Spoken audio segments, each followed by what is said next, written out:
Olá, bem-vindos ao nosso programa Onde Deus Chora. Um programa no qual tentamos falar sobre a situação da igreja que sofre ao redor do mundo.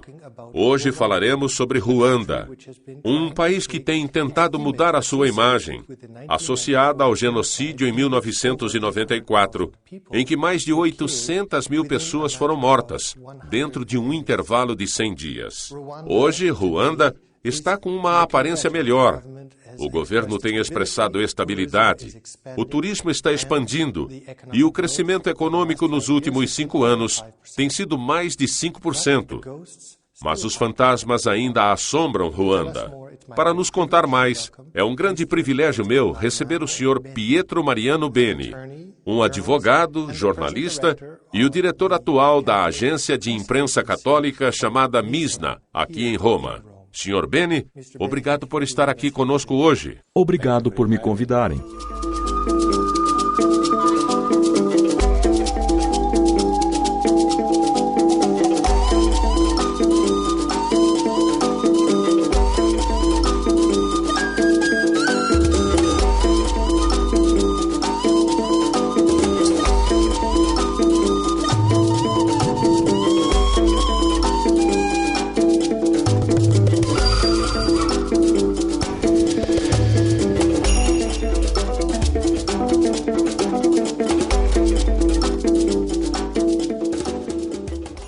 O Banco de Desenvolvimento Africano tem indicado que o crescimento de Ruanda excederá 5% novamente esse ano. O panorama de Ruanda está mais cor-de-rosa? Qual a situação hoje? Eu começaria especificando ao menos um ponto de vista, uma conclusão a que cheguei ao observar Ruanda nos últimos anos. Se Ruanda é conhecida como o país das 1000 colinas, eu diria que é também o país das 1000 contradições. Por assim dizer, no sentido que essas contradições são uma nova forma de colinas, em nossa tentativa para olhar o presente e o futuro do país.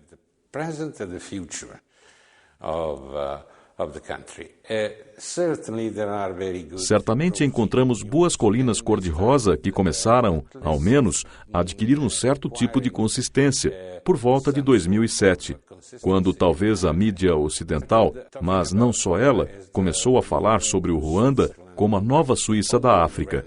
Por outro lado, enquanto esta informação se firma, por outro lado, há coisas que talvez dizem respeito mais à capital Kigali.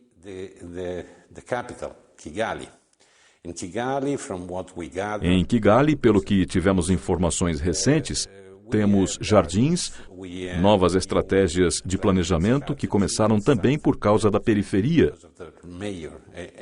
Uma mulher, e aí se vê o papel das mulheres em Ruanda, anos atrás, que está dando resultado.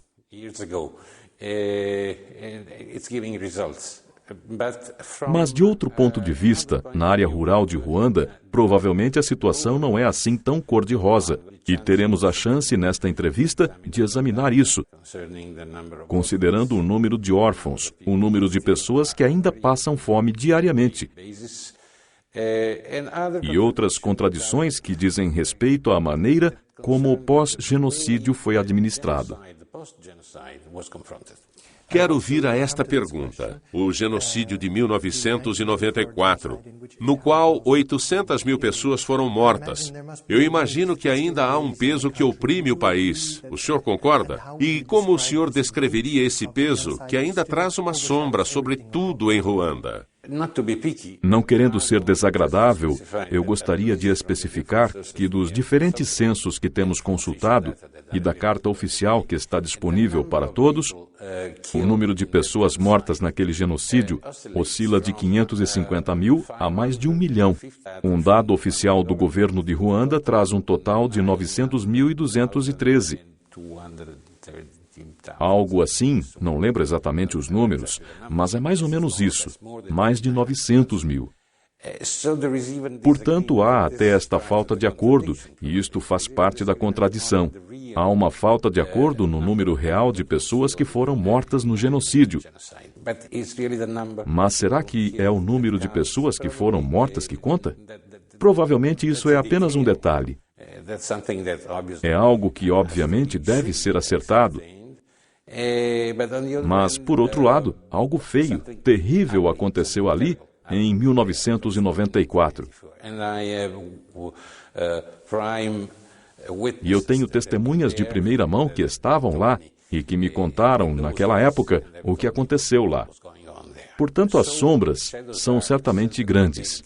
Muitos chamam Ruanda do pós-genocídio de um país de mulheres. Mais de 70% da população é de mulheres. Que impacto isso tem para um país como Ruanda? Eu diria que esta é uma das maiores contradições naquele país, de certo modo, porque certamente o papel da mulher tem sido por muitos anos documentado em todos os países africanos, especialmente depois dos desastres, depois das guerras, depois de conflitos, depois de situações dramáticas, trágicas.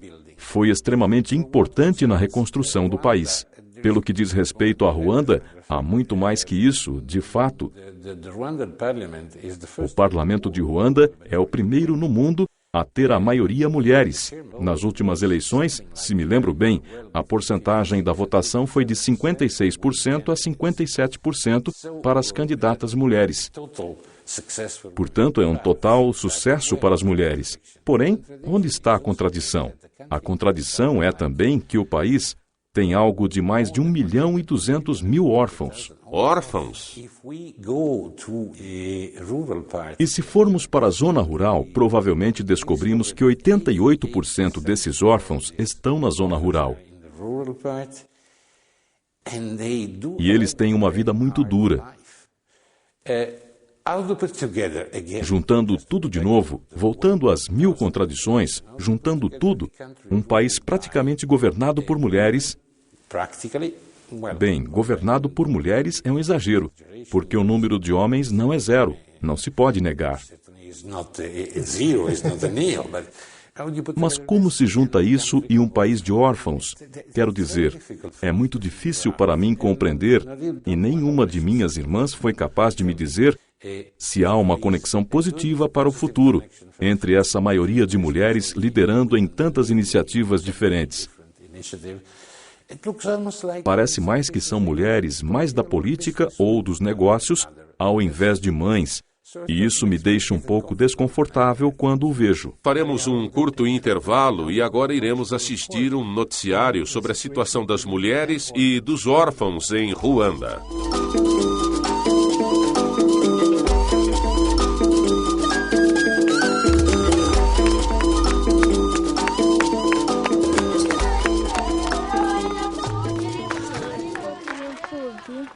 bakatwereka ibyaho natwe tukabereka ibyacu.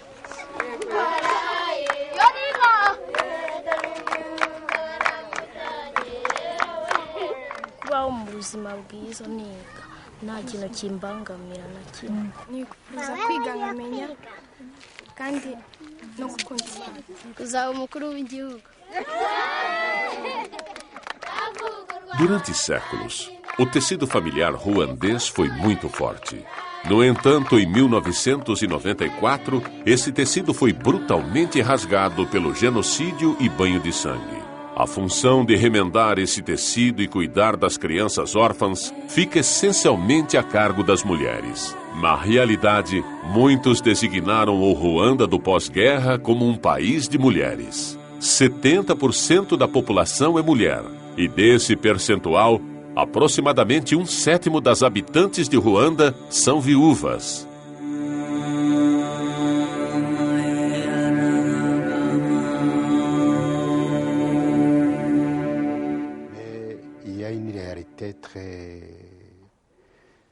O fato é que há muitas viúvas. E, além disso, há famílias totalmente constituídas por órfãos, em que o rapaz ou a moça mais velha substitui o pai na gestão da casa. Um terço da população desta cidade sobreviveu à guerra. Os que escaparam ficaram profundamente marcados espiritual e psicologicamente, pois passaram por estes momentos tão terríveis. Estas pessoas presenciaram o terror. O sofrimento provocado pelo genocídio pode ser observado nitidamente durante a Santa Missa. Nas igrejas de todo o país, a maioria dos rostos que se voltam para o altar são rostos de mulheres. Os bispos católicos de Ruanda reconheceram a enorme tarefa de confortar estas fiéis. É importante que as viúvas da comunidade não se sintam abandonadas e que se crie um tipo de solidariedade capaz de ultrapassar o seu sofrimento.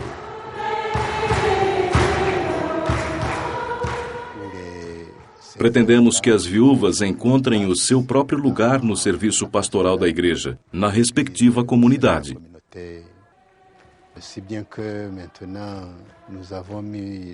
A nossa diocese, entre outras, criou uma comissão responsável pela missão pastoral entre as viúvas e as famílias de que cuidam.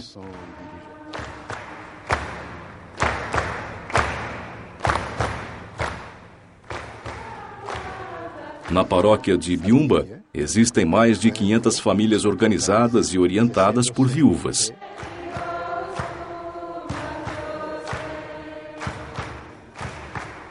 As famílias estão organizadas em grupos desenvolvendo vários projetos, tais como a agricultura comunitária e a compra e conservação de mantimentos. Atualmente, um desses projetos aguarda a ajuda de um agrônomo para gerir o seu trabalho. Estamos à procura de fundos adicionais para comprar gado, porcos e cabras, necessários para completar o projeto. Esperamos sinceramente que isto seja o suficiente para as retirar da pobreza.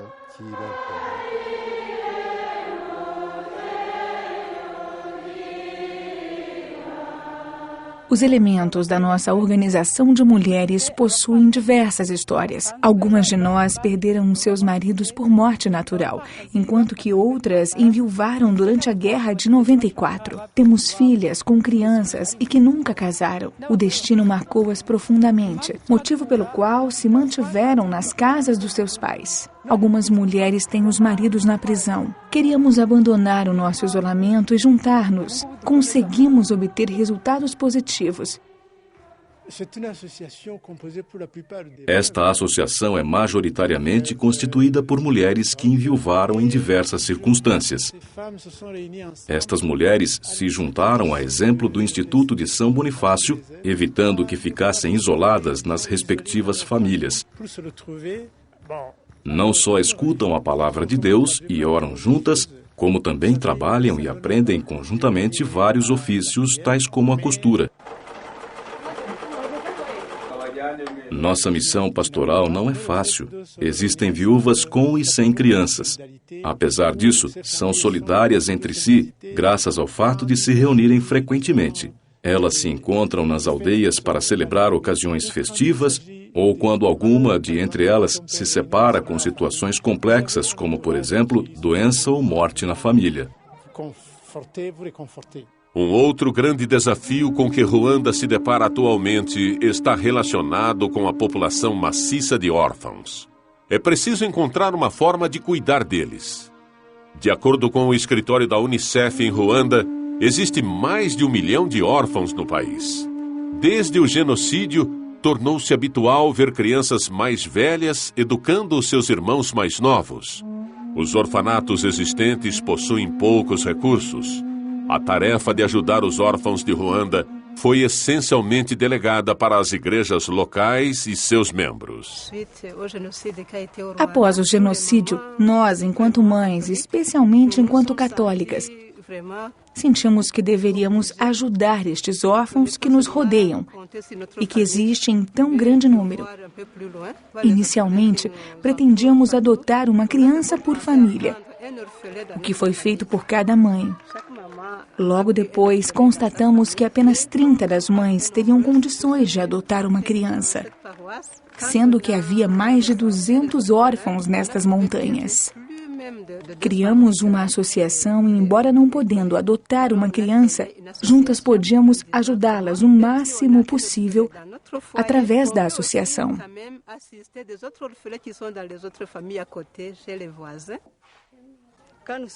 Quando estamos juntos, as ensinamos a cantar e dançar.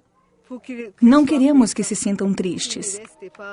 Também lhes dizemos para não ficarem paradas muito tempo e para se esforçarem na vida e nos seus estudos.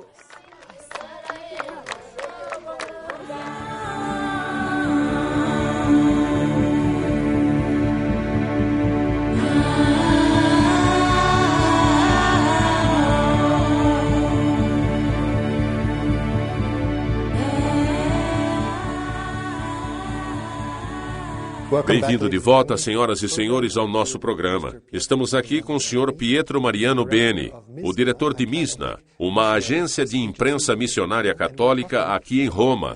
E estamos falando sobre a situação de Ruanda no período de pós-genocídio, especificamente a história de mulheres e órfãos. Mariano, mais uma vez, obrigado por estar conosco hoje. A situação de órfãos, como mencionou anteriormente, mais de 1 milhão de órfãos. Como o país responde? Nesse momento, não tenho muitas informações sobre a maneira como estão lidando com isso. Certamente tem havido iniciativas comunitárias, especialmente nas cidades. E eu suponho também que ocorra na zona rural, mas não tem sido fácil para conhecermos algo de específico. Iniciativas essencialmente que dizem respeito à educação dessas crianças e também à sua sobrevivência. O que me impressiona é que, apesar da enormidade do fenômeno, a comunidade internacional parece se envolver realmente apenas às vezes em situações lucrativas, e no caso, eu, ao menos, não tenho nenhuma notícia de um envolvimento profundo da comunidade internacional. E nem mesmo da comunidade africana em realizar algo específico. Isso é um enorme problema. E através dessa entrevista, sinto quase a necessidade de fazer um apelo, pois as crianças do Ruanda precisam da ajuda de todo mundo. O que a igreja está fazendo? Pois a igreja parece ser uma das únicas instituições funcionando que pode tentar providenciar esse apoio social. Certamente a igreja está fazendo tudo o que pode, pelo que eu sei. Mas, novamente, este tipo de notícia é muito difícil de ser conhecido e publicado.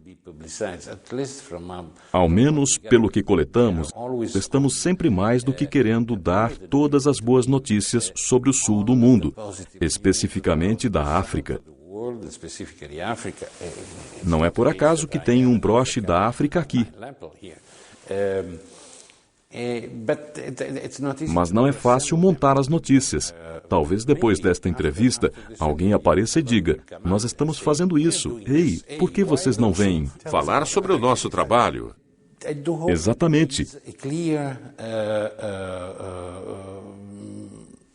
E há a esperança de que haja uma movimentação clara, lenta, mas clara para uma aliança étnica localmente.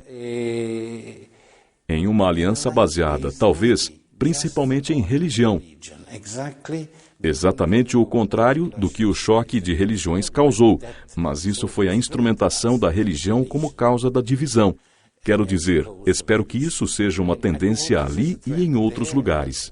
Sr. Pietro Mariano Beni, obrigado por estar aqui hoje em nosso programa. Obrigado você por sua paciência e obrigado a todos os que nos escutam pela paciência. Quero dizer, eu não tenho o valor de uma testemunha, mas eu espero que a minha boa vontade e intenção tenham sido claras.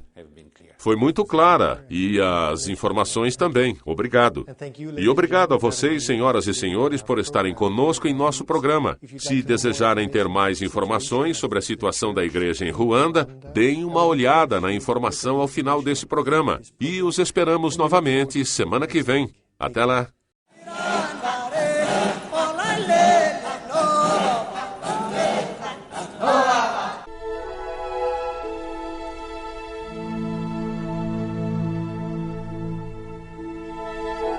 Cristo precisa de ajuda no Brasil e no mundo. Ele procura pessoas para enxugar as lágrimas dos irmãos mais sofridos. Nós, da Ajuda à Igreja que Sofre, auxiliamos aqueles que ajudam os que mais sofrem. E por isso criamos o Carnê da Esperança, para que você contribua com a quantia que você puder nos projetos cristãos mais urgentes no Brasil e no mundo. Ajude você também a enxugar as lágrimas de Cristo, onde quer que ele chore. Ligue para 0800 77 099 27 e peça o seu Carnê da Esperança.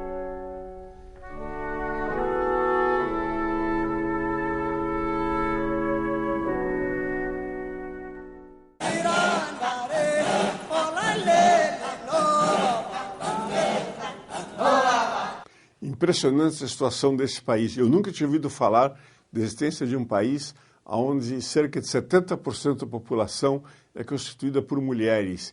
E dessas mulheres, um grande número são viúvas. E também um grande número, cerca de 1 milhão, de órfãos. É uma situação terrível desse país que praticamente se destruiu a si mesmo. Foi uma espécie de suicídio coletivo da nação ruandesa. Nós estamos ajudando a Igreja Católica nesse país a ajudar essas viúvas, esses órfãos, através das paróquias, das dioceses, através dos bispos lá de Ruanda, pois eles estão com a mão na massa, estão ali, eles sabem quais são as necessidades desse povo tão carente, tão necessitado. Se você quiser ajudar esses projetos que a IS mantém com a Igreja Católica lá em Ruanda, por favor, telefone para pedir o seu Carnê da Esperança. Através desse carnê você pode, a cada mês, fazer a doação na quantia que você quiser, em qualquer banco próximo da sua casa, para esses projetos de Ruanda. Basta fazer uma ligação gratuita para 0800 77 099 27 e pedir, então, o seu Carnê da Esperança da AIS. E convido vocês a assistirem esse mesmo programa também na internet, através do nosso site da internet, www.ais.org.br.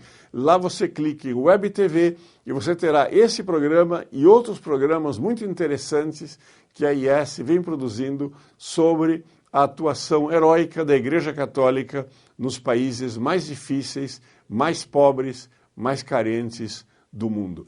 E convido vocês a estarem aqui nesse mesmo canal, nesse mesmo horário, na próxima semana, se Deus quiser. Até lá!